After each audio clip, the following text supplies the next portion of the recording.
এদিকে ভয়াবহ দাবানল, আরেক দিকে তুষারঝড়। এক দুর্বিষহ দিন পার করছে যুক্তরাষ্ট্রের বিশাল অংশের মানুষ।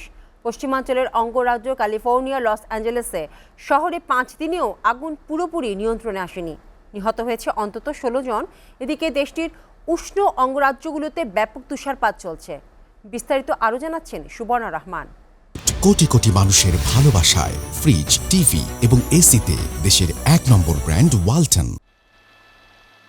প্রতি বছরে সেপ্টেম্বর থেকে মে পর্যন্ত ঠান্ডা মাসগুলোতে ক্যালিফোর্নিয়ার উপর দিয়ে ঝোড়ো বাতাস বয়ে যায়। সান্তা আনা নামের এই বাতাসের গতি ঘন্টায় 160 কিলোমিটার পর্যন্ত ওঠে, কমিয়ে দেয় বাতাসের আর্দ্রতা। এবার আরেকটি সমস্যা হয়ে দাঁড়িয়েছে অনাবৃষ্টি। গত মে মাস থেকে লস অ্যাঞ্জেলেসে মাত্র 0.3 ইঞ্চি বৃষ্টিপাত রেকর্ড করা হয়েছে। এ কারণে নিয়ন্ত্রণহীনভাবে জ্বলছে দাবানল।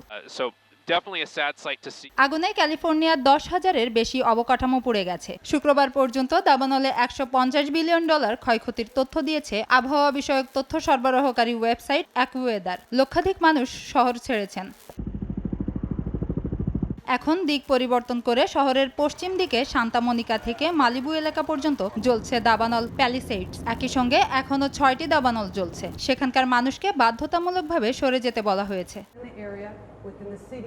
এদিকে দাবানল নিয়ে মার্কিন প্রেসিডেন্ট জো বাইডেন বলেছেন, দাবানলের সঙ্গে লড়াই করতে ক্যালিফোর্নিয়ার কাছে যেন সম্ভাব্য সবকিছু থাকে তা নিশ্চিত করা হবে।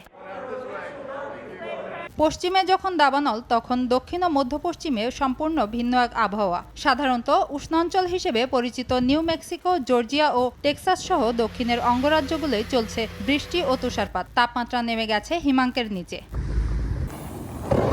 শীতকালীন এই ঝড়ের কারণে টেক্সাস ও ক্যারোলাইনার মাঝখানের অঞ্চলগুলো 4 থেকে 6 ইঞ্চি পর্যন্ত তুষারপাত হতে পারে বলে পূর্বাভাস দেওয়া হয়েছে। এছাড়া আরাকানস ও টেনেসির কিছু অঞ্চলে 8 ইঞ্চি তুষার পড়তে পারে বলে উল্লেখ করা হয়েছে।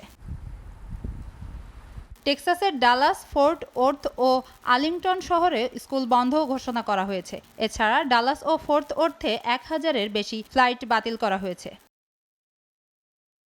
Subarna Rahman, SA TV, international desk.